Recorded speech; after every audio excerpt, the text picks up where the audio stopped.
मैंने वो पता है क्या शेर लिखा था, मुसलमान जो है ना खून से मौत से नहीं करता, उस वक्त चिट्ठियां लिखते हुए मैंने लेटर लिखा तो मैंने उस लेटर के ऊपर लिखा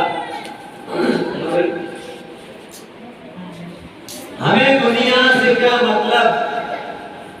ये मैं शेर लिख रहा हूँ अपने हाथ के ऊपर, चिट्ठी लिख रहा हूँ अपने हिसाब से, मैं अपनी जिंदगी की आखिरी चिट्ठी लिख रहा हूँ।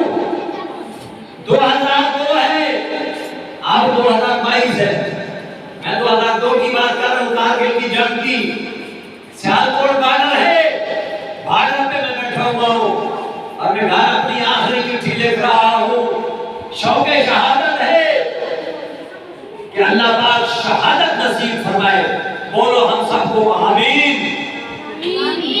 शहीद होना चाहते हैं अल्लाह की राह में सब, अल्लाह हम सबको शहादत की मौत अता फरमाए। बोलो आमीन। ऊंची आमीन बोलो, ललकार के बोलो, जोर से बोलो, नारे तकबीर, आवाज जानी चाहिए।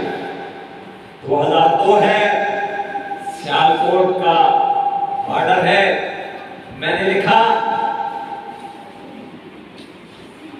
हमें दुनिया से क्या मतलब, शहादत है मिशन अपना।